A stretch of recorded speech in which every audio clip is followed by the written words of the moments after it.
Assalamualaikum warahmatullahi wabarakatuh. Waalaikumsalam warahmatullahi wabarakatuh. Teman-teman, alhamdulillah kita bisa berjumpa lagi dan ini seperti biasa lah kita ngobrol cantik sih ya. Kan Cantik ya? Cantik banget. Oke, gitu. baik. Kan temanya tuh ngegas, ngobrol bareng Bagas. Oh iya. Oke. Ngegas. Nggak ngegas secara Ngegas enggak yang harfiah ya? Enggak. Kita nggak ikutan. Nah, gue sedang di suatu kafe daerah Bintaro, ya kan? Dan gue minta tolong ke temen gue yang samping ini yang sangat sibuk, gitu kan? Sibuk. Emang dia chef internasional, gitu.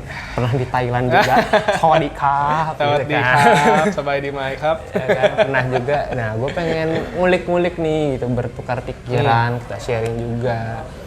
Karena juga gue jujur gue sudah lama nggak ketemu. Ini Ya. teman SMP gue. Betul. SMP. Berarti 8 tahun ya? 2012 terakhir ya? 2012. Jadi iya. Ya, 2012 awal kita terakhir. Sorry. 2012 kan? 2009 berarti. 2009. Sekarang 2020, 11 tahun tidak berjumpa. Berasa kayak anak hilang. Ketika ketemu langsung bikin podcast. Emang gue gitu orang, gue todong nangis. Iya, kita ngobrol lah. Bener.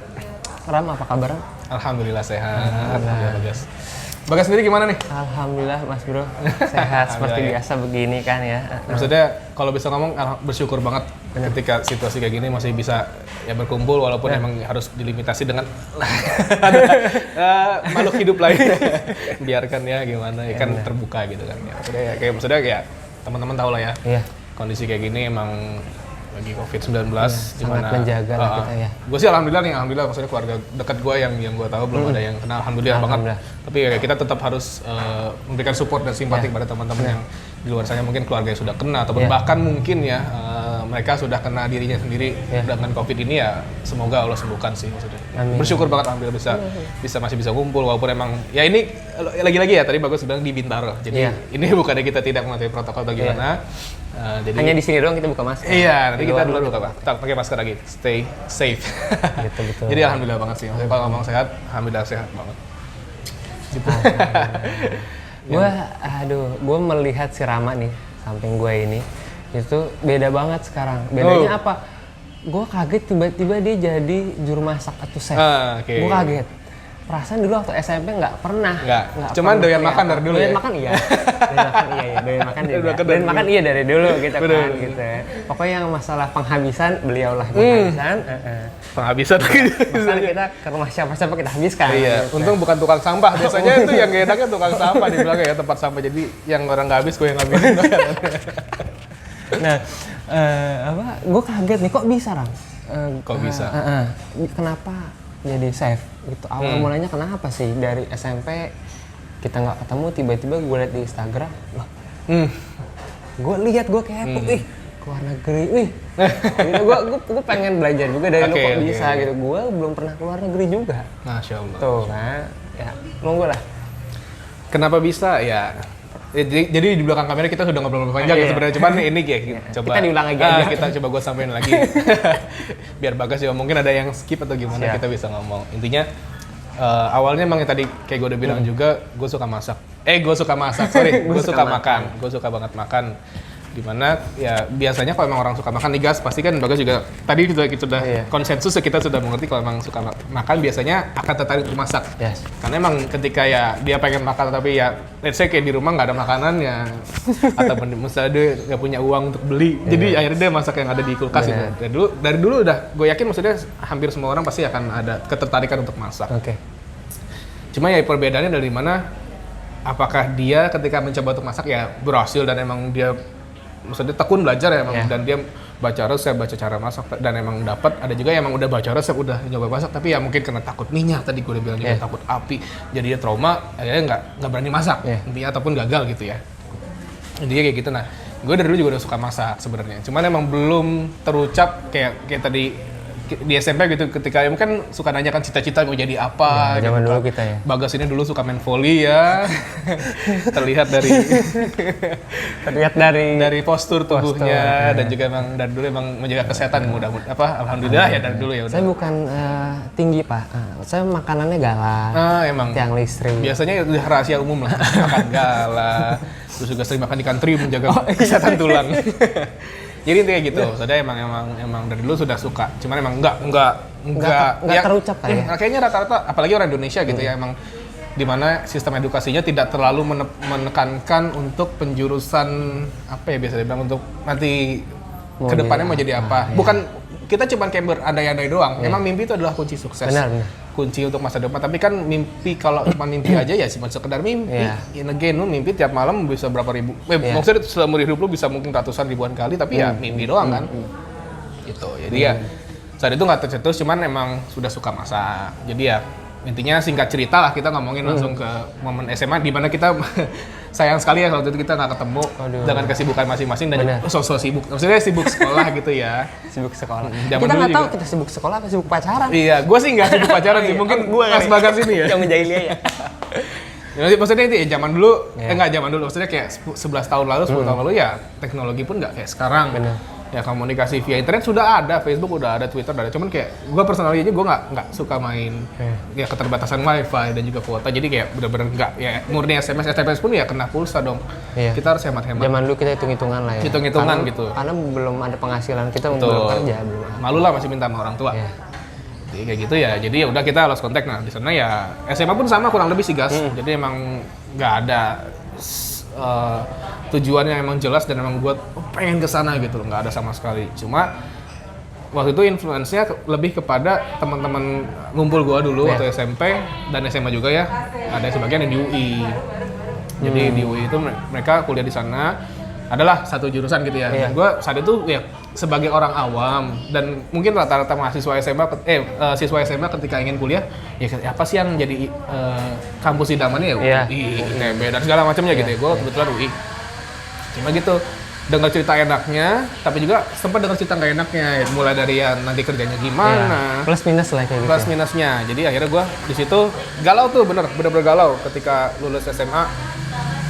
Gue kayak kan ada jeda kayak berapa bulan gitu ya untuk dari dari UN ke SNMPTN. Nah, itu kan itu lumayan 3 bulan. 3 bulan atau 2 bulan atau nggak salah. Nah, itu gue kayak bener-bener mikir tuh hampir tiap hari.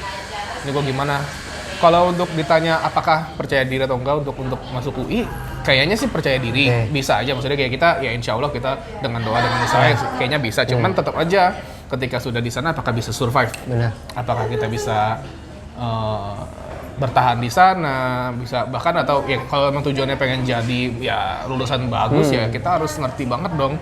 Sedangkan ya kalau emang kita nggak bisa, jadinya malah kan takutnya gagal. Takutnya kita nggak cocok ataupun bahkan ya paling takutnya lagi ketika sudah lulus nggak tahu mau kerja apa ataupun lahannya sangat susah. Nah, atas dasar itu dan ini yakin banget gue ini pasti udah banyak teman-teman yang emang dengan kondisi ini gitu ya dimana emang susah untuk menentukan tujuan ketika sudah menemukan yang sepertinya tujuan ternyata ketika ditelaah lagi kurang bagus ataupun kurang cocok ya. Mungkin bagus ya bagi sebagian orang itu bagus banget. Tapi personally bagi gue kurang. Makanya dari itu, yang tadi gue cerita juga. Jadi ada kejadian di mana kayak gue sama bokap lagi di mobil dan macet itu kondisinya guys. Jadi ada hikmah lah. Ada hikmah, benar. Macet akhirnya gimana bapak sama anak? Iya. Ngobrolnya udah. Ya antara ngomongin ya sehari-hari yang bercanda-bercanda, ngomonginnya kan finansial dulu SMA juga ya masih mungkin ada sebagian orang tua sudah menekankan, oh lu harus mandiri gitu. Kebetulan orang tua gue enggak. Tapi tetap diajarkan secara pelan-pelan, tapi maksudnya nggak yang lu harus kerja, gini nggak. Gitu. Nah, tiba-tiba saat itu pas macet, ngobrol lah. Ram, gimana? Lu mau kayak gimana? Jadi bokap gue sama gue tuh kayak lu gue, tapi guanya sih nggak ya. Ini point to be noted ya. Gue sih nggak akan ngomong lu gue, tapi ya gue bilangnya ramah papa, cuman bokap gue kayak mungkin nyantai gitu ya, nggak kaku kayak kamu mau kerja di mana kayak di film-film aja gitu kan, kayak di sinetron. Tapi bagus Ram, maksudnya bagus gini. Ini juga kita bisa memberikan ke teman-teman edukasi juga. Kenapa? Itu kan ngomongin parenting ya. kita suatu saat, nggak tahu teman-teman ada yang sudah nikah, ada yang belum nikah, suatu saat pasti punya anak, ya kan? Nah, Iya. benar kan? Iya, Bapak ini sudah Sebentar lagi. sebentar lagi. Oke, sebulan lagi, kayak gitu. Kita doakan sama-sama Amin. guys, semoga lancar Terima amin kasih, Allah di terima kondisi kasih. kayak gini ya. Amin. Amin. Nah, yang bagusnya yang gue juga pelajari juga adalah kita sama anak tuh bener-bener deket. Karena kalau ada apa-apa anak biasanya curhat ke kita, bukan ke orang lain. Ya, itu kan masalah, benar. ya kan? Contoh misalkan, gue juga pelajarin kenapa sih kok ada banyak di luar sana anak-anak itu pacaran. Ya, kenapa? Ternyata pacaran itu adalah pelampiasan karena di rumahnya itu tidak ada kasih sayang atau tidak ada orang tua. Jadi aku mau curhat sama siapa? Aku pengen ngobrol sama siapa? Aku pengen kasih sayang ke siapa gitu. Jadi pelampiasan ke pacaran. Sebenarnya itu kalau yang gue tahu, balik lagi ya. Banyak alasan sih Menurut ya. gua Cuman ya. salah satu alasan ya. Benar masuk akal. Menurut gue gitu. Nah, makanya seneng gue dengernya dan gue contoh lah nanti lagi. Apalagi anak gue insya Allah cowok Ram. Ya kan? Insya Allah cowok. Jadi ya kenapa enggak gue mengikuti caranya orang tuanya Rama ke anak yang Ram, gimana? Apa Lu mau punya kuliah di masalah mana? nggak? Ya? Kuliah Lu di ada mana? masalah apa? Gitu. Malah jadi kayak dekat nanti jadinya kan. Kayak gitu sih. Seru kayak gitu. Ya. Benar, maksudnya emang nyata banget kayak gitu. Cuman gue, tapi tetap maksudnya kita tetap mengajarkan karena kita Punya etika ya lah. dia ya gue saat itu emang diajarkan juga ya ke orang tua ya jangan lu gua. Iya. Sama ya papa, bokap gue ya entah kenapa emang menekankannya seperti itu. Ya mungkin ya lagi-lagi ini kan satu dari sekian banyak cara Benar. untuk mendidik, tapi mungkin ya Bagas mencontoh silakan. Sama ya kan itu cuma sekedar lu gue itu kan sebenarnya untuk bahasa Betawi mah ya itu nggak masalah gitu Iya. gitu kan ya kayak di film Mandra gitu Iya. kan apa Sidul ya itu dia si Benyamin sama si Benar. Karno juga sama kan lu gua cuman kan si Karnonya tetap sopan Iya. itu masalah bahasa lah gitu jadi kayak tanya lu mau kuliah di mana Ram ini udah bentar lagi nih dan saat itu kondisinya kalau nggak salah gua tuh sudah jadi gini guys gua tadi belum sempat ngomong gua udah daftar SNMPTN. Gue udah daftar, udah bayar, udah ngisi formulir dan juga semua yang dibutuhkan secara online. Bahkan gue nggak punya wifi, gue waktu itu belum punya HP yang bisa untuk internetan. Masih ya merek lama lah, depannya N. Nah itu ya, lu tahu ya. Jadi bisa, cuman gue nggak. Lu tetap SMS sama telepon aja. Itu juga telepon jarang-jarang. Udah sempet daftar dan ketika gue klik tuh, qadarullah ya maksudnya saat itu di Cibubur tesnya. Gue yang tadinya saat itu berpikir mau coba dulu deh. Kenapa nggak kan kalau nggak salah pengumumannya itu 2 minggu atau sebulan setelah tes baru diumumin. Ya keterima nggak aja ya usah belakangan ya kalau keterima dan ada tawaran yang lain lebih bagus ya gue ambil. Nggak gue ambil gitu. Gue ambil yang nggak bagus. Tapi kalau yang itu ya keterima alhamdulillah gitu kan UI gitu pengennya kan. Akhirnya ketika kalau gue pikir kalau misalnya kalau tesnya di misalnya di Kebayoran ataupun yang deket deh, Masih oke lah ya. masih yang apalagi zaman dulu kan maksudnya kayak Google Maps itu belum ada, Bener, nyasar. peta-peta lain itu belum ada, jadi kayak wah dan saat itu dapetnya di Cibubur. Kalau nggak salah SMA 99 Cibubur. 99 Cibubur. Dan gue domisili di Jakarta Selatan. Jakarta Selatan perbatasan ke Ciledug. Iya, Ke masuknya Tangerang, ya? ke Tangerang. Gue Tangerang. Oh, oke. Jadi kayak aduh kesana mungkin 20 kilo lebih ya kayak lebih banget dan gue saat itu kondisi nggak punya SIM dan ya jadinya gue makin malas gitu kan akhirnya. Dan itu berapa sih? 2 apa 3 hari kita ya? Apanya? SNMPTN zaman dulu. SNMPTN Enggak tes cuma sehari. Iya emang 2 hari apa 3 hari? Iya 3 hari kalau nggak salah deh. Lu ya teman-teman bisa bayangin ya maksudnya kayak 3 hari harus bolak-balik ke sana. Dan itu pagi loh. Pagi jam 7 jam 7 kurang atau jam 7 lebih jam 7-an lah gitu. Sudah mau. Gue akhirnya saat itu benar-benar gue harus emang gue urungkan niatnya akhirnya nggak jadi. Gue udah daftar tuh padahal. Akhirnya gue saat itu bener-bener nggak tahu nih Pak mau kuliah di mana ya. Sementara sih masih pengen UI cuman ya dengan kondisi mama juga orang udah cerita kalau misalnya emang jauh banget ya jadi nggak kepikiran gitu. Walaupun saat itu masih ada SIMAK UI ya. Tapi gue kayak masih ragu lah.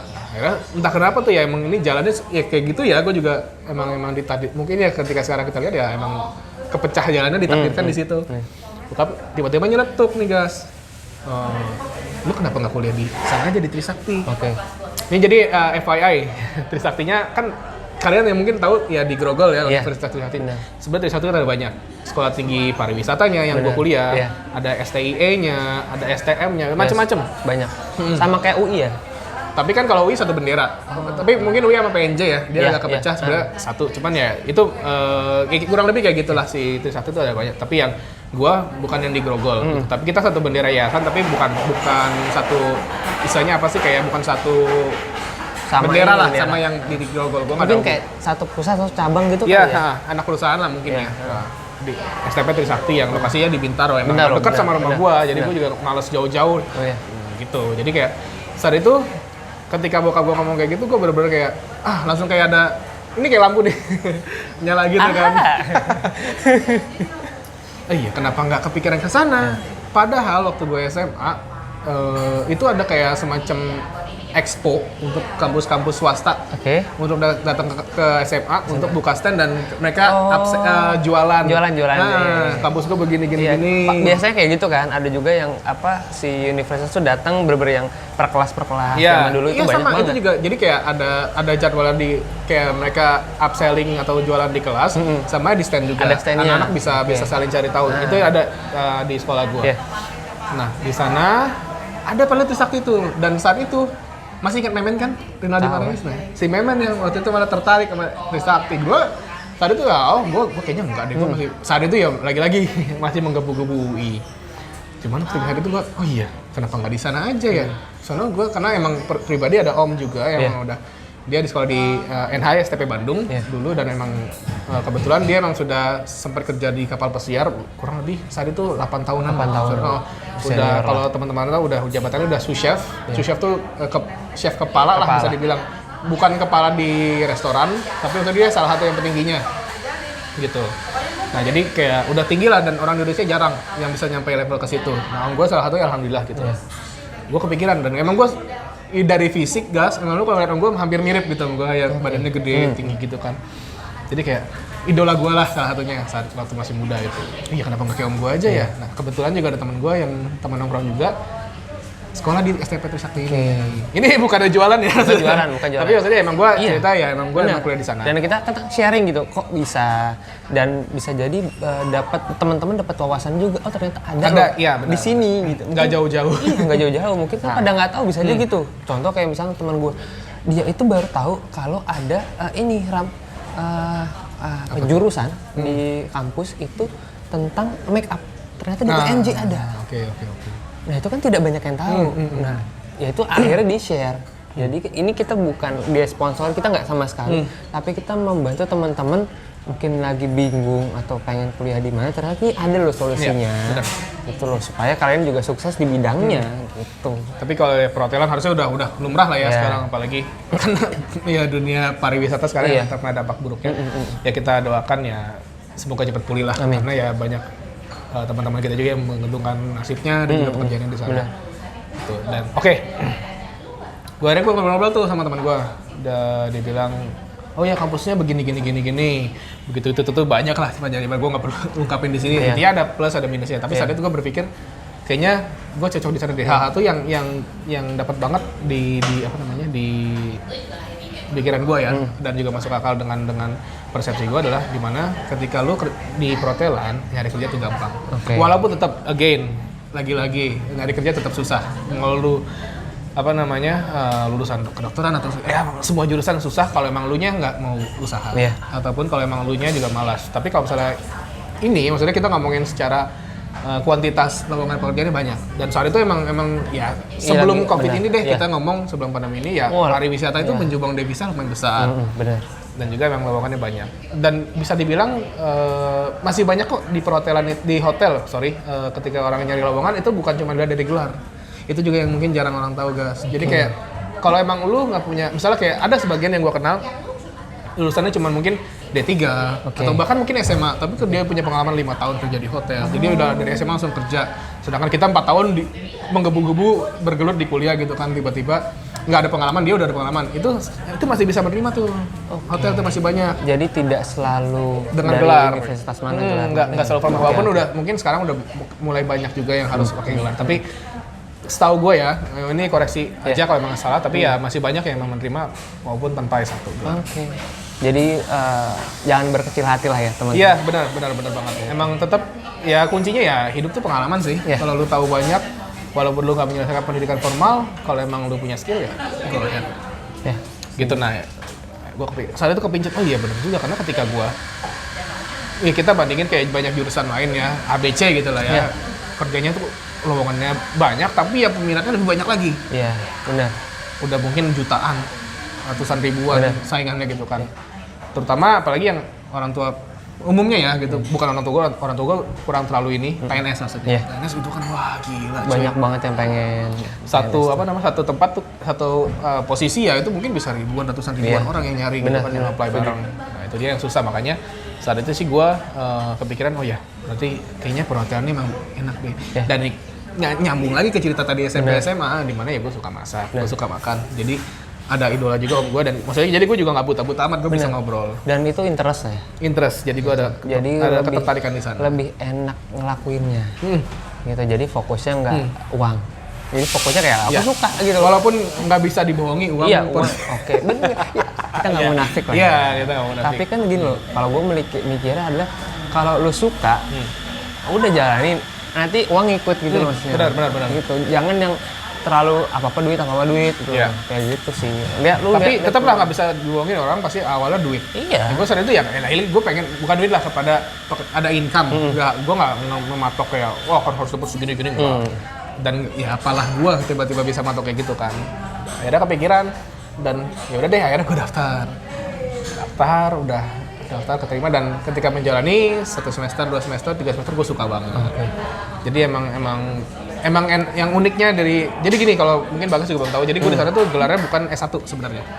Nah, itu apa? Nah, gue tuh gelarnya D4, diploma 4. Mungkin kan teman-teman taunya D3 ya, maksimal di diploma 3. Sebenarnya ada diploma 4. Setahu gue jadi S1 setahu gue. Iya, itu setara dengan S1 kalau di ijazahnya, sertifikatnya, tapi untuk pola kurikulumnya itu berbeda guys. Jadi kalau nggak salah nih ya, itu 60% praktek, 40% teori.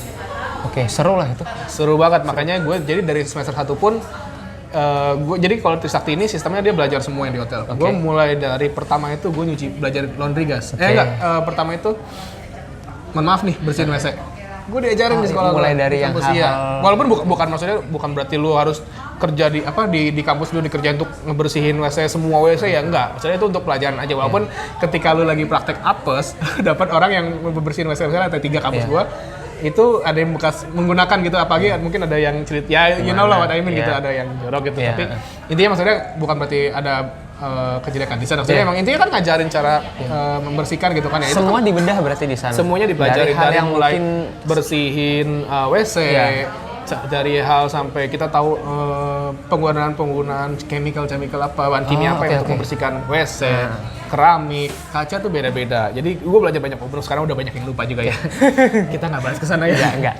Dari mulai itu nyuci piring. Senior praktek nih, kita sambil ngeliatin, sambil belajar. Jadi sebenarnya nama pelajarannya adalah pengenalan alat-alat. Nah di situ kita juga selain ya bukan cuma nyuci piring doang, nyuci piring semua juga bisa. Tapi kan di sana belajar ada pakai mesinnya, mesin dishwashernya. Terus juga kita ngelihat kayak kalau ketika senior kita praktek kitchen, sebelum kita praktek sendiri nih, itu gimana, apa peraturan ini dipatuhin, bagaimana pola kerjanya. Itu kita bisa ngeliatin secara langsung depan mata kita ya. Gimana keadaannya di kitchen tuh kayak gitu. Ya kayak gitulah. Gue belajar sampai ya nanti ketika semester 3-4 gue belajar kitchennya secara langsung. Jadi ya dari mulai bersihin WC, making bed ketika gue housekeeping lah kita bilang ya. Sampai manajemen. Jadi lengkap lah gue tuh belajar. Nah, ya singkat cerita ya kan, karena tadi kan mungkin teman-teman menanyakan kenapa kok jadi masak, sedangkan belajarnya banyak. Nah, ya karena gue ketertarikan di sana, dan ketika semester 3-4 gue kebetulan belajar, gue seneng tuh. Walaupun emang nggak bisa dimungkirin, ini teman-teman yang pernah kerja di hotel, yang kuliah perhotelan tahu banget rasanya kerjanya kan kita diri gas. Duduk tuh mungkin kalau istirahat pun itu pasti banyak yang di hotel maksimal tuh setengah jam itu udah maksimal kalau lagi rame ya. Jadi kayak di rata-rata diri lah 10 jam, 9 jam diri gitu loh.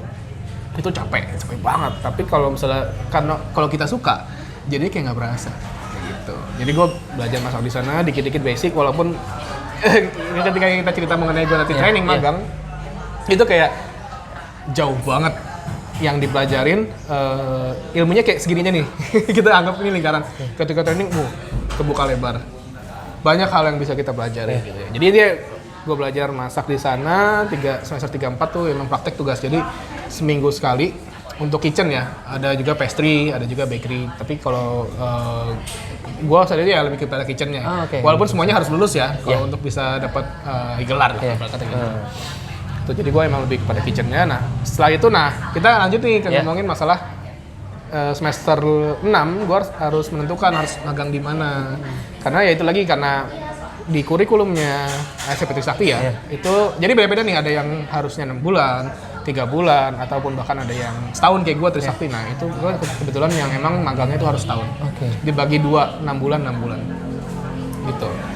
Nah disitulah makanya gue diharuskan memilih untuk mau magang di mana, ataupun training di mana, ataupun internship lah istilahnya. Nah saat itu yang pertama kali kepikiran di kepala adalah Bali. Bali. Kenapa Bali? Ya, teman-teman tahu kan, maksudnya Bali itu nomor 1 untuk destinasi wisata yang terkenal di Indonesia, yaitu Bali. Sana gue berpikir, oh ya, kalau kita bisa ke sana, pertama ya kita udah ke destinasi turis wisata, di mana kita bisa jalan-jalan juga ya, harapannya. Terus bisa, saat itu gue mungkin Bagas masih inget ya, waktu SMP, bahasa Inggris itu gue lumayan mengerti. Gue nggak bilang jago, gue nggak bilang lumayan. Dia lebih tinggi daripada gue. Karena kalau masalah ranking dia lebih dari gue. Kalau kita ngomongin ranking di bawah-bawah. Nggak aja ngomongin ranking. Nggak terlalu berguna juga ya kalau emang nggak dipraktekin mah. Intinya gitu ya. Cuman saat itu ya tadi gue udah bilang juga teori aja. Gue tuh praktek jarang banget. Gimana kalau kita punya teori banyak tapi kita nggak praktekin pasti lupa. Benar. Ataupun gagap. Iya. Padahal Indonesia tuh tinggal dipraktekin aja. Orang Indonesia sebenarnya kurang pede ya. Atau gimana? Menurut lu gimana? Kalau gue sih alhamdulillah gue sih pede. Cuman banyak teman-teman yang emang kurang pede di sana. Ataupun mungkin ya karena bukan kurang pede, emang pada nyatanya karena kurang praktek dia mungkin pede tapi karena kurang praktek. Ya akhirnya nggak paham. Ya, meskipun teorinya bagus. Teorinya bagus, dia tahu grammar segala macam, dia tahu kalau ya begitu-gitulah yang teknikal ataupun teoritikal. Dia tahu, tapi ketika praktek dia susah. Nah, makanya gue berpikir di Bali kayaknya bisa nih gue sedikit improve. Tapi setelah gue renungkan lagi, kayaknya kalau di Bali, kalau emang gue di sana kan gue di kitchen ya. Posisinya di belakang dapur, di dapur gitu maksudnya. Jadi nggak ketemu tamu langsung, banyak bule-bule yang untuk bahasa Inggris, kita ngomongin bahasa Inggris ya. Iya, tapi kan nggak intensitasnya nggak kayak teman-teman FB service atau waiter yang teman-teman tahu ya, ataupun yang front office. Itu front office yang mungkin yang paling banyak sama ya orang-orang yang emang di public, dia bilangnya apa sih istilahnya, di halaman depan lah ibarat kata, yang ketemu langsung dengan customer gitu kan, dengan tamu hotel. Nah disitulah makanya mereka bisa belajar banyak. Kalau gue karena di kitchen ya paling banter adalah eksekutif chefnya ataupun petinggi chefnya yang di sana yang emang orang bule dan mau nggak mau harus ngomong bahasa Inggris gitu. Jadi tapi gue bilang kayak akan kurang gitu loh. Terus lagi ketika biaya dihitung-hitung ternyata lumayan juga tuh tinggal di Bali. Dari mulai ngirim motor, terus juga biaya makan segala macamnya gitu lah ya. Yang banyak kalau kita jabarin. Akhirnya kepikiran tuh gas, ini kayaknya nggak kurang maksimal deh kalau di Bali ini untuk gua bisa improve skill gua bahasa Inggris ya, kita poinnya ya, sama masak. Gua mikir tuh gimana nyari yang emang tempat gua bisa training yang tentunya menerima gua dan juga bisa improve skill masak gua, improve skill bahasa Inggris, sama yang ketiga itu ya gua pengen hidup mandiri. Karena jujur maksudnya gua dari lahir sampai mungkin saat itu ya kuliah awal ya, gua maksudnya emang tinggal sama orang tua. Gue belum pernah sekalipun, kadang kan mungkin teman-teman dari SMA udah ngerantau, kuliah, apalagi yang rata-rata kuliah ya, yang teman-teman gue ya, teman-teman kita juga di Jakarta banyak kan yang ketika kuliah ke Malang, ke Jogja, ke Surabaya, jadi ngerantau. Nah gue nggak pernah nih guys, mungkin lu juga nggak kan ya? Gue nggak. Nah sama kan. Gue saat itu kayak ya ketika umur segitu kan anak muda pengen nyari apa ya, jati diri pasti, pengalaman ya, dan pengen ngebuktiin nih jujur aja kepada teman-teman, kepada keluarga, kalau misalnya gue juga bisa hidup mandiri. Karena kalau dibilang gampang, sebenarnya gampang aja kuncinya sih ya, maksudnya kalau lu emang hati-hati, lu bisa survive di sana, bisa ya dengan berteman baik, bergaul dengan baik dengan orang-orang di tempat kita tinggal, itu harusnya aman, should be fine gitu. Tapi kayak kenyataannya emang susah, dimana lu yang biasanya ya simple aja deh, bangun tidur, berangkat ke sekolah, kamar berantakan, siapa beresin? Ya, orang tua. Entah orang tua mbak, atau ya pembantu yang ada privilege lebih ya. Gitu. Itu yang dimana kita udah instan, ya kan pulang-pulang udah rapi, makan, udah tinggal dimasakin. Kalau sakit, ini sakit juga, nanti gua akan cerita. Sakit tuh ada yang ngurusin gitu loh. Itu enak. ketika di luar kota, apalagi kondisinya ya kita ya nanti cerita mengenai tadi kan sudah ada intronya ya, gue pernah ke Thailand. Ya, di mana nggak ada keluarga. Bahkan teman dekat pun ya di sana harus membangun koneksi dari nol lagi. Benar. Yang mana bisa kita percaya, kita bisa jadi teman dekat, yang mana emang harus dijauhin kayak gitu-gitu. Akhirnya setelah mikir-mikir, banyak tuh kepikiran gimana kalau misalnya di Batam. Oke. Dimana kalau misalnya di Jakarta aja, sempat kepikiran balik lagi tuh, nggak usah pergi lah, di Jakarta aja. Tapi Jakarta macetnya parah banget. Sedangkan kalau misalnya rata-rata nih anak magang yang di hotel tuh masuknya pagi untuk mengcover shift breakfast ataupun sarapan. Oh iya. Dimana kalau sarapan kan ramai banget tuh. Iya, ramai. Kalau hotel lah kamarnya misalnya ada 1000 gitu ya, anggaplah 80% penuhnya berarti 800 orang. Kalau misalnya sekamarnya berdua, berarti kan berapa tuh? 1.500 orang kan. Nah, bayangin dengan waktu sarapan dari jam 6 sampai jam 9.30. Harus bikin. Ya, dengan staff ya nggak mungkin staffnya tuh bisa banyak banget. Tetap akan maksudnya kayak rata-rata, apalagi kita ngomongin yang Bagas pernah ngirim berita nggak sarapan? Pernah loh. Yang breakfast station tuh, pastinya kan biasanya ada yang masak telur ya. Iya. Nah, itu kan banyak loh itunya. Banyak stand-standnya, tapi yang standby dijagain. Ya itu biasanya tuh anak magang tuh, karena emang bajunya beda biasanya. Antara bajunya beda ataupun emang dia, karena emang itu basic banget lah.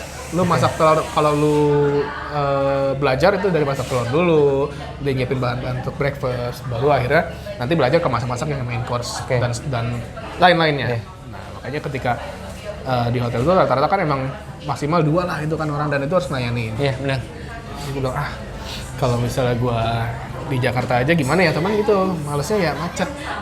Dan kita udah tahu gini-gini lagi.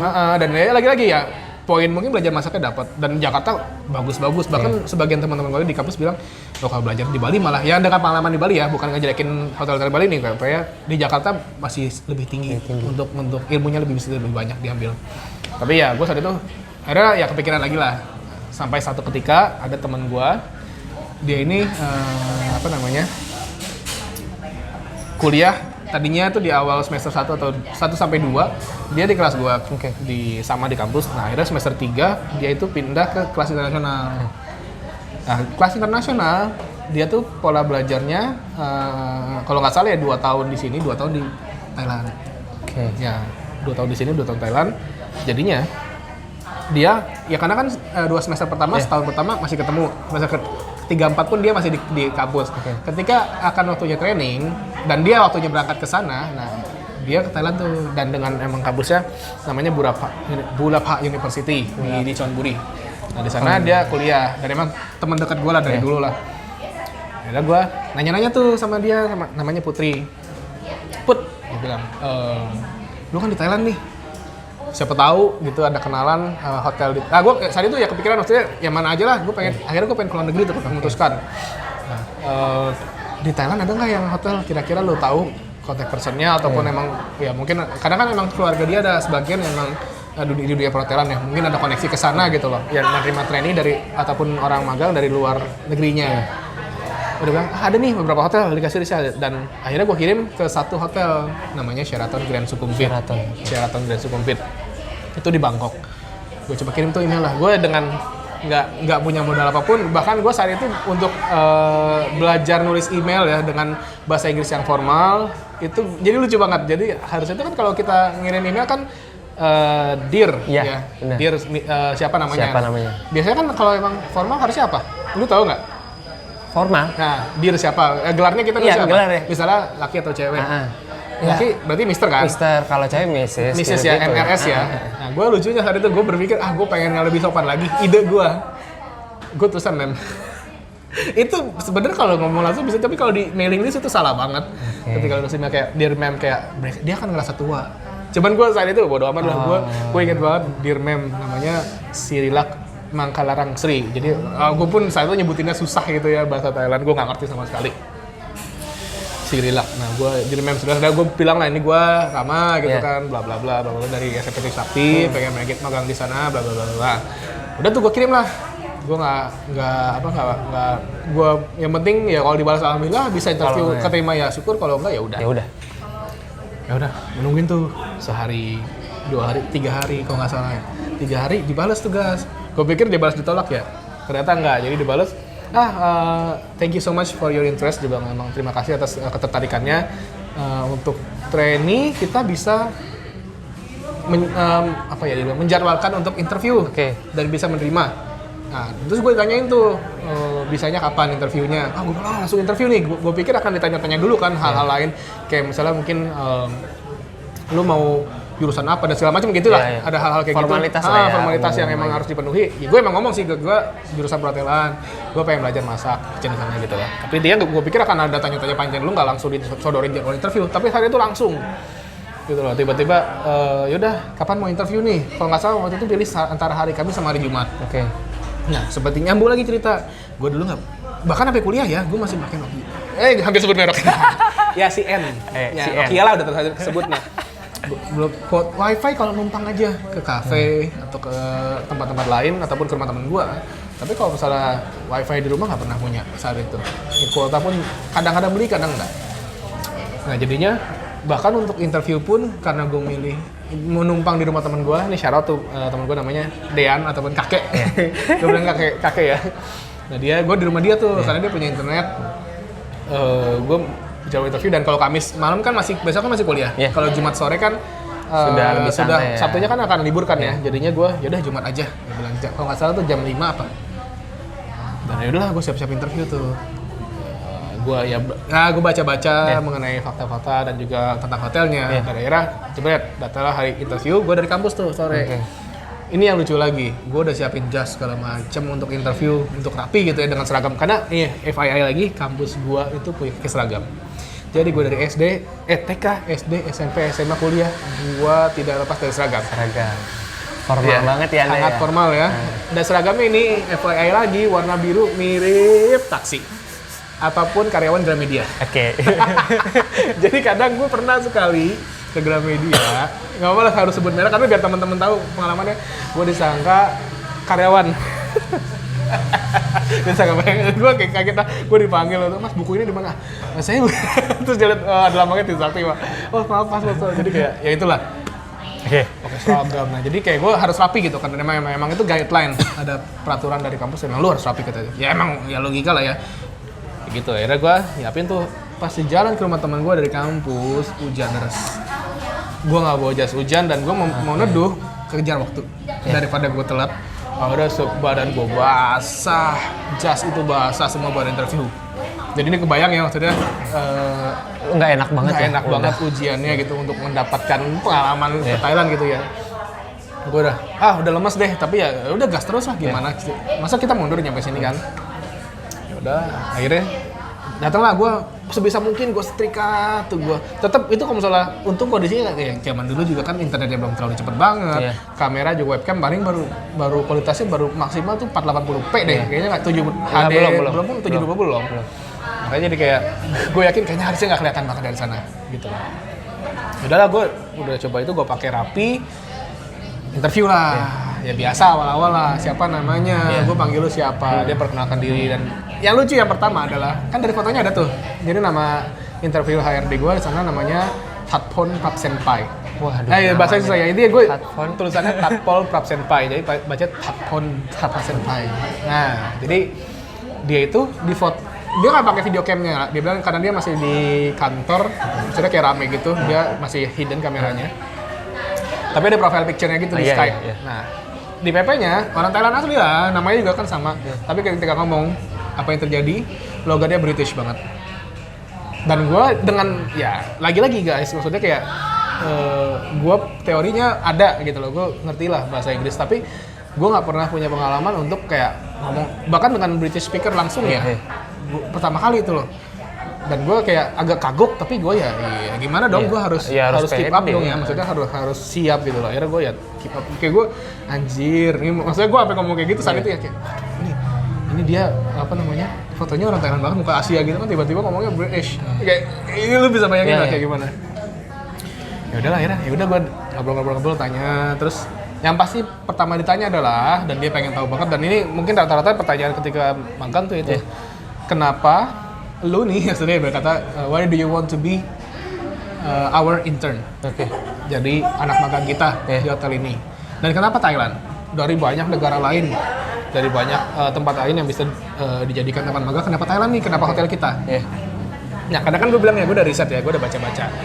Nah, yang satu yang fakta mungkin teman-teman bisa belajar ya ketika ada interview yang hal yang ditanyakannya seperti itu. Ya. Kayak ditanya kenapa mau. Nah, gue saat itu pengen pakai pendekatan fakta, pakai pendekatan riset ya. Jadi gue baca-baca tuh artikel, gue lupa artikel apa. Jadi intinya di situ ada informasi bahwa kalau misalnya jumlah turis mancanegara yang datang ke Thailand, FYI, Thailand itu mungkin 4 atau 5 kali lebih kecil daripada Indonesia. Indonesia tuh gede banget, teman-teman. Teman-teman juga tahu. Tapi mungkin yang nggak tahu Thailand tuh negaranya kecil. Iya. Kalau nggak salah, dia tuh cuma 61 juta penduduk totalnya. Kecil. Dulu ya, Kita nggak tahu sekarang. data yang Indonesia saat itu udah 260, 230 ya. Nah makanya udah itu dari jumlah penduduk udah kalah jauh. Luasnya juga sama. Tapi ini fakta menarik, mereka bisa mendatangkan 28 juta turis mancanegara ya, bukan turis lokal. Ya. Per tahun, sedangkan Indonesia cuma 7 juta. Jauh ya. Iya saat itu ya. 4 kali lipat. 4 kali lipat lebih kecil untuk Indonesia. Di Thailand 4 kali lipat lebih besar daripada Indonesia untuk turis mancanegara. Itu udah itu gue saat itu baca, gue kaget dulu. Gila juga nih sampai setinggi ini. Apa sih kuncinya? Gue juga saat itu karena Thailand gue nggak ada keterikatan emosi ataupun budaya dengan Thailand. Gue nggak tahu sama sekali, teman-teman. Dari bahasa, kultur gue nggak tahu. Bahkan kayak ada sebagian teman-teman gue yang mungkin teman-teman Bagas juga ada yang pernah kalau misalnya ya udah nonton drama Thailand ataupun sudah sedikit banyak tahu. Gue tahu adalah Ong Bak. Tahu Ong Bak? Jadi yang kickboxingnya. Nah, itu ya sama ya itu aktor juga ya, sama adalah beberapa gitu. Tapi gue nggak tahu banyak gitu loh, gue nggak tertarik banget lah. Terus akhirnya dari sana gue akhirnya ngomong lah fakta itu. Oh jadi gue tuh pengen balik ke sana kenapa? Karena Thailand kok dengan ya tadi gue bilang ya fakta-fakta dia, dan saat itu jawaban dia ini kisah nyata banget. Wow, dia tuh kaget kok bisa ya anak yang ingin magang. Gue belum anak magang mereka, anak yang ingin magang. Tapi kok bisa ngomong hal seperti itu, karena gue pengen lihat kenapa Thailand kok bisa lebih. Walaupun ya pada kenyataannya gue nggak akan research di sana kenapa, nggak. Cuma saya ya maksudnya nanti gue di sana dan gue udah tahu jawabannya gitu kenapa.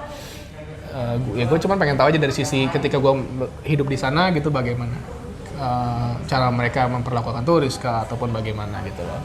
Dia kaget, jadi kayak dia saat itu kayak wah dia nggak nyangka ada pertanyaan dari seperti ini diutarakan dari seorang calon magang gitu loh. Gue bilang ya karena gue emang penasaran banget. Dan itu gue bilang hotelnya ada kayak hotelnya gini karena ada beberapa restoran yang terkenal banget yang udah di Bangkok tuh mungkin top 5 lah bisa dibilang 5 besar untuk restoran Italia. Ada. Gitu sih namanya Rossinis gitulah. Udahlah akhirnya setelah itu diterima lah untuk bisa jadi magang di sana, dan lucunya lagi saat itu gue belum punya paspor. Terima tapi belum. Iya, karena gue nggak kepikiran banget akan semudah ini prosesnya, nggak kepikiran banget akan cepat juga diterimanya. Jadi gue nggak belum bikin paspor saat itu. Soalnya itu gue bilang, belum punya paspor. Gimana nih? Oh yaudah tapi tolong diurus cepat ya. Soalnya kita harus mendaftarkan, ya kan mereka juga harus nyiapin untuk mendaftarkan visa dong. Iya benar. Untuk bisa tinggal di Thailand itu kan. Oh yaudah, gue ngurus paspor tuh sampai jadi. Akhirnya jadilah gue paspor, dan ya singkat cerita gue training di sana selama 6 bulan di Sheraton. Habis itu gue 6 bulan selanjutnya training juga kalau di lokasi seberangnya hotel Sheraton ada hotel Westin Grand Suite. Jadi kayak seberang-seberangan aja hotelnya.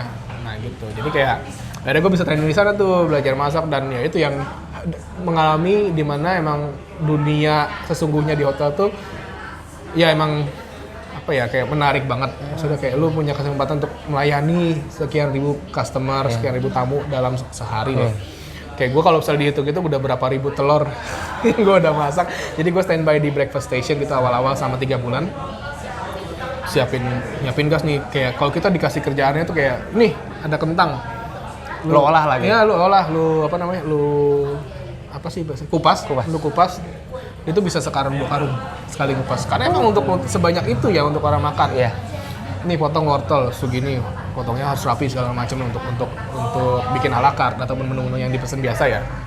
Nah gitu lah gue belajar 3 bulan basic, dan 3 bulan selanjutnya gue ke restoran tuh. Tapi ya belajar ini kayak gue belajar cara bikin appetizer, bikin main course, bikin dinner. Walaupun emang nggak, to be honest, maksudnya kayak gue nggak full kayak staff ya, nggak akan bener-bener tanggung jawab bikin dari nol sampai akhir enggak. Iya. Jadi kayak lebih kepada observe dan juga bantu prepare, itu yang pasti ditekenin karena emang kalau kita nggak bisa prepare ya gimana kita bisa masak. Oke. Gimana cara manage waktu untuk dari orderan datang sampai itu orderan selesai. Bagaimana cara mendeliver ke teman-teman F&B service, Iya. bagaimana komunikasinya. Itu ya kita yang emang dituntut observe, belajar di sana ataupun memantau.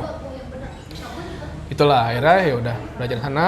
Dan 6 bulan selanjutnya juga kurang lebih sama. Jadi gue cuman bedanya jadi gini, ini fakta menarik lagi. Mungkin teman-teman mikir, enak nih kerja di magang di Thailand gitu. Lu ya. berapa lama sih di sana? Total setahun. Oke, total setahun. Total setahun. Dimana ngomongin uang. Nah, Oke. wah pasti gajinya gede, uang sakunya gede gitu kan. FYI ini nyata banget. Mungkin teman-teman yang pernah tinggal magang di luar negeri yang di image-nya akan Wah, gitu. tidak.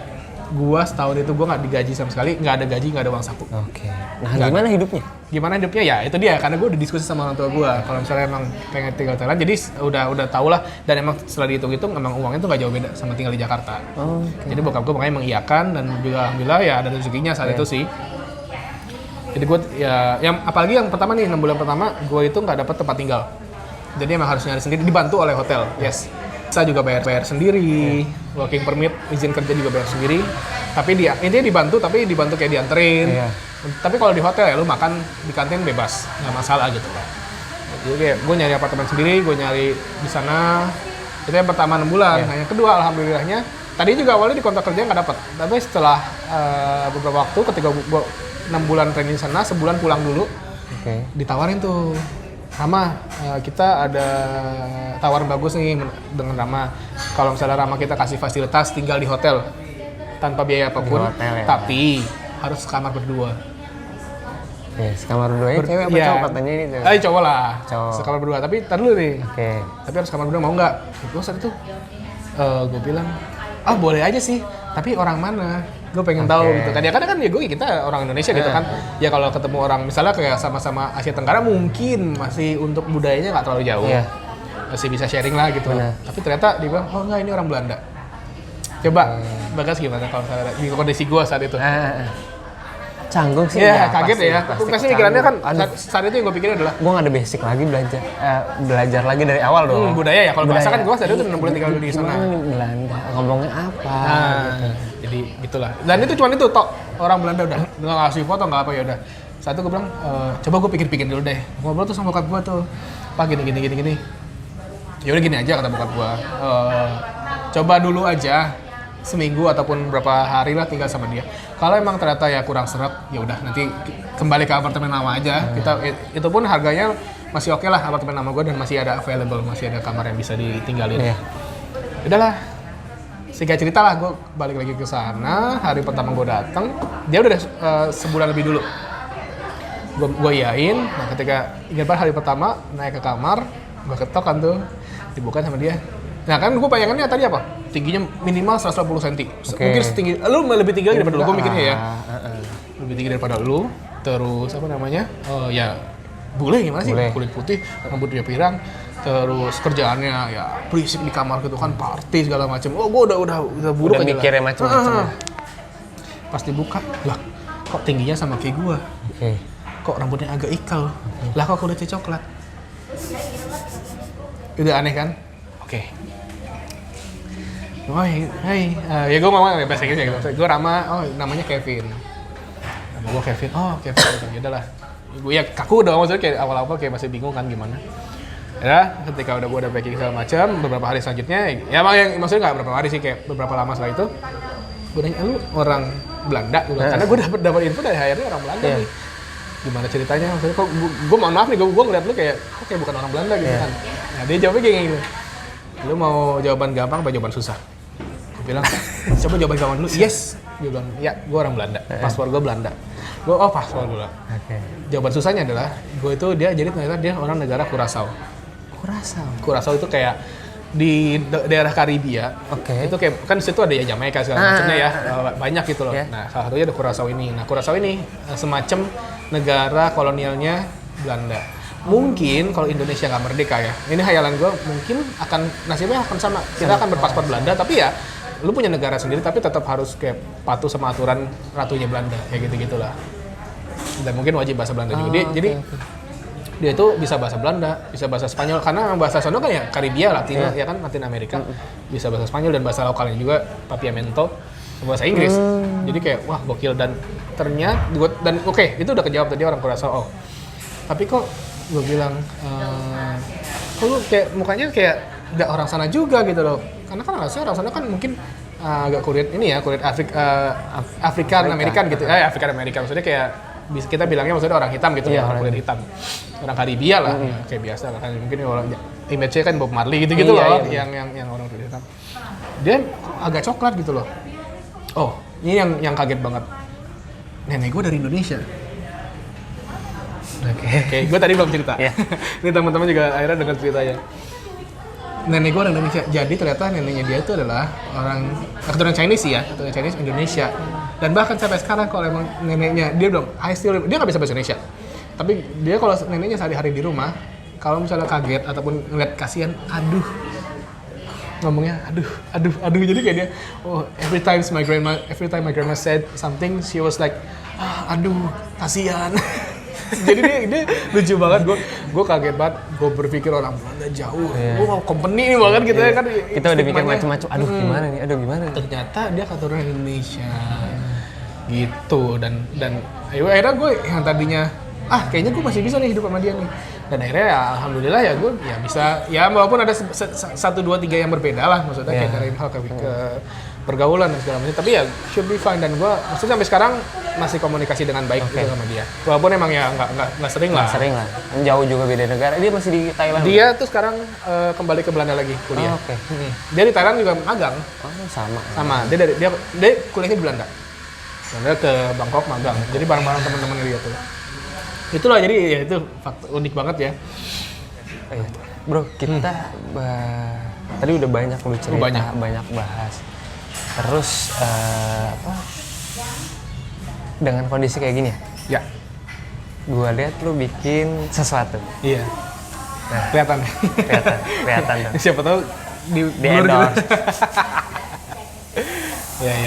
Nah, Gimana? Bisa diceritain nggak kenapa lu bikin namanya Hasi? Hasi.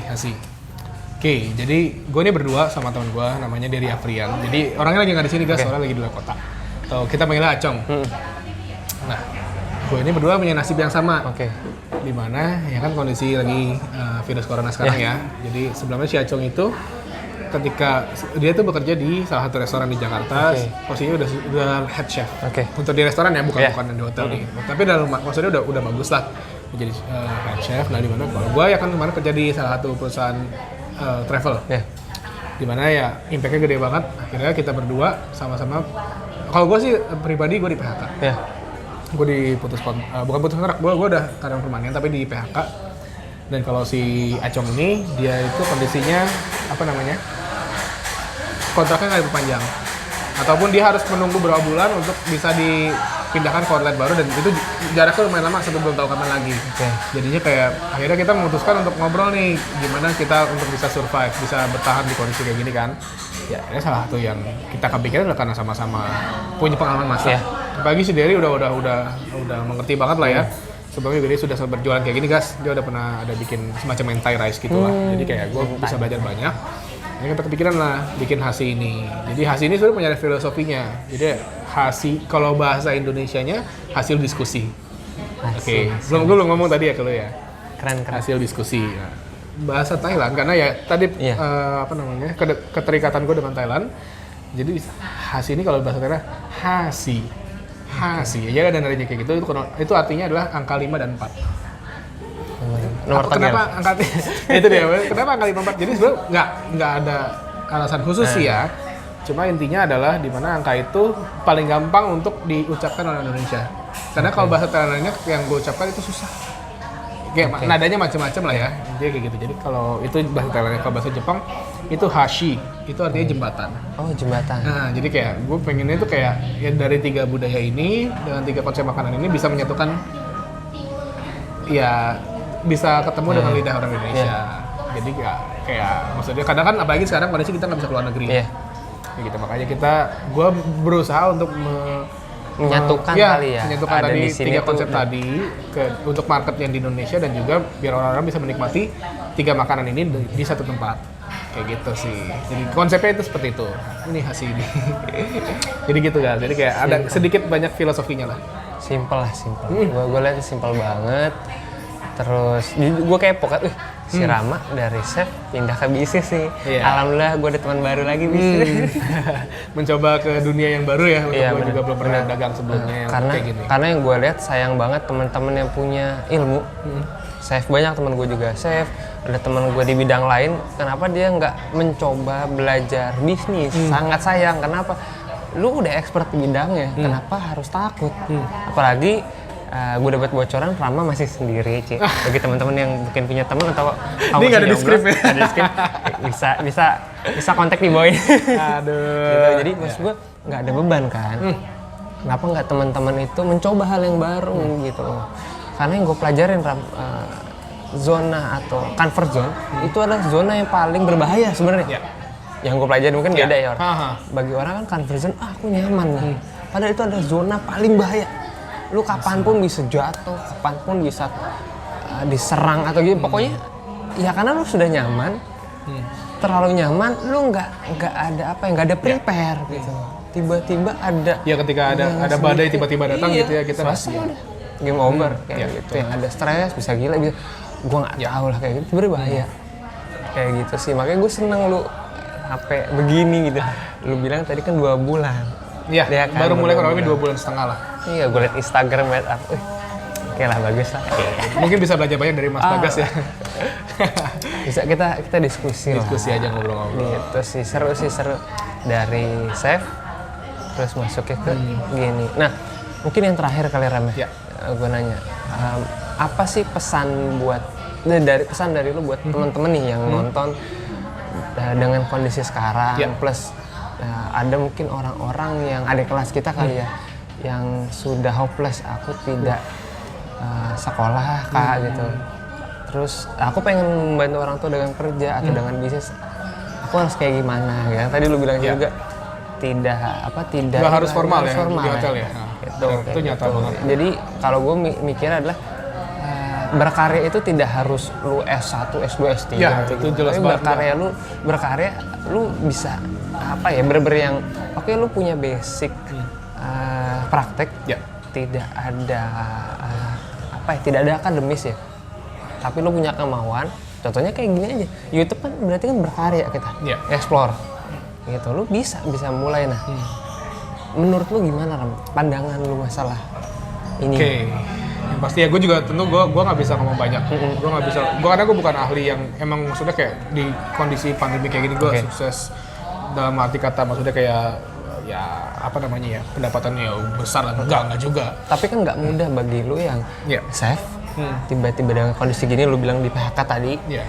turun terus bikin ini. Karena kan banyak di luar sana yang stres-stres Bagus sih ya. dan nggak, dia gini, mikir ini berarti kan lu bisa tenang, lu bisa berpikir. Banyak orang kan udah gerasak gerusuk, Ram, udah stres duluan, nggak bisa mikir, nggak bisa berbuat ini, nggak bisa bikin Nggak karya bisa bikin ini. karya ya. Nah itu. Intinya yang tadi gue bilang ya bersyukur dulu sih yang pertama Iya. yang pasti, karena ya kita ya tadi kayak gue buka video ini atau sama podcast sama Bagas juga, maksudnya bersyukur banget masih bisa sehat, karena kalau kalian masih sehat pun itu masih sangat bisa banyak jalan untuk mencapai ya kesuksesan ataupun yang mungkin yang deket deh, kita bisa hidup sehari-hari lah selama pandemi kayak gini. Mungkin banyak yang di PHK ataupun yang kerjaannya lagi di unpaid leave, dirumahkan segala macamnya. Kita bersyukur. Yang kedua ya yang pasti ya setelah bersyukur kita berdoa dan berusaha juga. Satu paket ya, nggak bisa sepisah. Karena ya kalau lu doa doang ya Islam kan nggak mengerjakan seperti itu ya, harus ikhtiar juga jelas. Terus juga yang ketiga ya, ketiga itu ya kita gali potensi diri dulu sih. Apa yang kita bisa kayak mungkin teman-teman ngeliatnya gue udah pernah kuliah perhotelan, udah punya pengalaman masak. Emang itu sangat membantu, jelas sangat membantu. Tapi bukan berarti kalian nggak bisa belajar. Sekarang udah ada YouTube. Bener. Udah bisa buka website, internet udah mudah di mana-mana. Gampang banget ya belajar. Ke kafe bahkan misalnya kalian nggak punya duit banget nih, parkir aja di depannya. Pinjam wifi-nya gitu misalnya. Ini jangan dicontoh ya. Tapi kalau seandainya butuh ya itu bisa kan. Intinya banyak cara. Banyak cara, ataupun minjem internet teman di rumah teman, ya banyak cara. Belajar cara masak, belajar bagaimana cara memasarkannya, walaupun ya kita sama-sama belajar kan. Jadi dari nol pun sebenarnya bisa, nggak ada masalah. Dan yang keempat yaitu ya ketika sudah menggali potensi diri, jangan takut, jangan malu ya. Nggak punya modal, cari teman yang punya modal. Nggak punya kalian atau enggak kalian punya modal, cari teman yang punya kalian. Atau kayak gitu. Dan kolaborasi. Dan banyak cara, gue juga nggak tahu banyak cara lainnya di luar sana. Atau mungkin kerja dulu, kalau masih bisa kerja di situasi kayak gini itu sangat bagus banget. Bisa untuk modal nanti ke depannya dia buka usaha. Ataupun ya kalau emang dia mau usaha langsung, ya itu cari partner yang tepat sih. Ataupun sendiri pun monggo. Orang tua kan masih bisa diajak ngobrol tuh. Mungkin bisa kolaborasi dengan orang tua ataupun mungkin minjem modal, ya banyak cara lah kayak gitu. Intinya asalkan kita berusaha, walaupun emang pasti nggak mudah. Jujur gue juga ketika menjalani hasil ini 2,5 bulan emang belum lama, tapi udah merasakan gimana efeknya di mana ini. Pertama gini, yang target market gue sebenarnya adalah orang kantoran. Orang kantoran, cuman simpel lah ya, mereka simpel. Emang karena gue pribadi ketika gue kantor di salah satu perusahaan travel ya, itu ketika ada misalnya satu orang jajan nih, dia akan menawarkan ke teman-teman lain, gue mau jajan ini nih, mau sharing ongkir nggak? Karena ongkir kan kadang jadi masalah nih. Benar, setuju. Iya, itu dia. Mau sharing. Pasti rata-rata tuh mungkin rasanya dari misalnya di kantor ada 50 orang, pasti seenggaknya ada 3, 4, 5 orang yang pesen barang nebeng ya, berkata. Jadi kayak membuka kesempatan untuk orang nyobain produk kita. Nah, gue tadinya targetnya ke sana. Dan ya kalau Allah ya, maksudnya ya gue bersyukur tetap masih bisa survive, masih bisa sehat, tapi tetap maksudnya hari itu ya kita ngomong pain point ataupun ya, titik di mana emang kita harus menyelesaikan masalah itu, yaitu di mana ya sekarang WFH. Orang-orang kantor pun mungkin ada sebagian yang masuk, tapi itu pun sepi. Nggak mungkin seramai dulu dong, nggak mungkin. Setuju. Kayak gue kan ngebayangin ketika kondisinya lagi ramai banget. Makanya kayak sekarang akhirnya lahan itu sudah mulai tertutup nih. Untuk gua, makanya untuk Asia ya kita sekarang lagi bikin strategi. Yang pertama sih ya kencangin untuk digital marketingnya. Dan emang itu masih belum kita eksplor banget, kita baru sekedar posting di feed yang biasa lah ya, belum sampai yang mungkin endorse besar-besaran atau gimana lah. Mungkin gua masih pikirin juga sama si Acong. Dan juga kita rencananya juga nih guys, kedepannya pengen bikin outlet, semacam outlet. Tapi emang bukan tempat yang besar ya, karena gue pun melihat kondisi sekarang makan, kalau kita akan buka di Jakarta misalnya gitu, itu kan masih tergencar dengan peraturan pemerintah, dan juga kita harus menjaga protokol kesehatan dong.